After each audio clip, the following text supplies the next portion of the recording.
Administrator DMC east Syed Shakeel Ahmed ने कहा है कि शब बारात के बाद रमज़ान मुबारक से कबल बल्दियाती खदमात की फराहमी के लिए मुतहरिक हैं। जिम्मेदारी न होने के बावजूद रमज़ान मुबारक से कबल इलाकों बिलखुसूस मसाजिद व इमाम बारगाहों के रास्तों में मौजूद खुले मैन होल्स को ढका जा रहा है।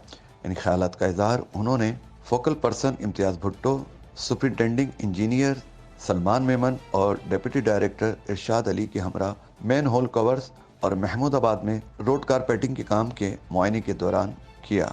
उन्होंने मैन होल कवर्स और सड़क की अस्तरकारी के काम के मुआयने के दौरान अफसरान से कहा कि किसी नौयत का तरक्याती काम क्यों ना हो, मयार अव्वलीन तरजीह होनी चाहिए। ऐसा बिल्कुल नहीं चाहते कि किसी भी नौयत का तरक्याती काम होने के बाद शहरी उस पर लान तान करें और आसानी पैदा होने के बजाय मुश्किलात का शिकार हो। लिहाजा तरक्याती कामों में क्वालिटी पर कोई समझौता ना किया जाए और खुसूसी मॉनिटरिंग की जाए कि काम में तकनीकी या मटेरियल के हवाले से खामी बाकी ना रहे।